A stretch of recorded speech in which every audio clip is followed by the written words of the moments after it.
শাকিব খানকে দেখেই জড়িয়ে ধরলেন পরীমনি। শাকিব খানের নাম শুনলেই তুফান সিনেমা আর সেই ছবির উড়াধুরা গান ছাড়া যেন কিছুই মাথায় আসছে না ভক্ত দর্শকের। ওপার বাংলার মিমি নয়, এবার দেশি নায়িকাদের নিয়ে নেচে চমক দেখালেন ঢালিউড কিং শাকিব খান। সেই অনুষ্ঠানে শাকিব খানকে পরীমনির জড়িয়ে ধরার একটি ছবি বিতর্কের জন্ম দিয়ে মুহূর্তেই ছড়িয়ে পড়েছে সামাজিক মাধ্যমে। রাজধানীর একটি 5 তারকা হোটেলে আয়োজিত হয় ঢাকা ফ্যাশন ডে 2024 অনুষ্ঠানে ভিন্নভাবে হাজির হন শাকিব খান। সেখানে র্যাম্পে হাঁটেন তিনি, সঙ্গে ছিলেন এক ঝাঁক নায়িকা।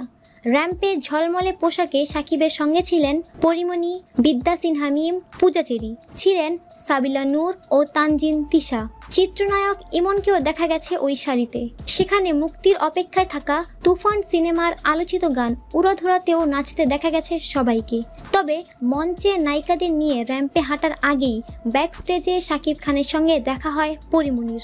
ঢাকাই চলচ্চিত্রের শীর্ষ নায়কের দেখা পেয়েই তাকে জড়িয়ে ধরতে দেখা যায় নায়িকা পরীমনিকে। সামাজিক যোগাযোগ মাধ্যমে ভাইরাল হয়েছে সময়ের আলোচিত এই দুই তারকার আলিঙ্গনের সেই মুহূর্ত।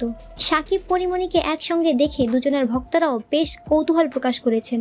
তো বন্ধুরা, ঢালিউড কিং শাকিব খানকে পরীমনির এভাবে জড়িয়ে ধরার বিষয়টি আপনি কিভাবে দেখছেন তা কমেন্টে জানান।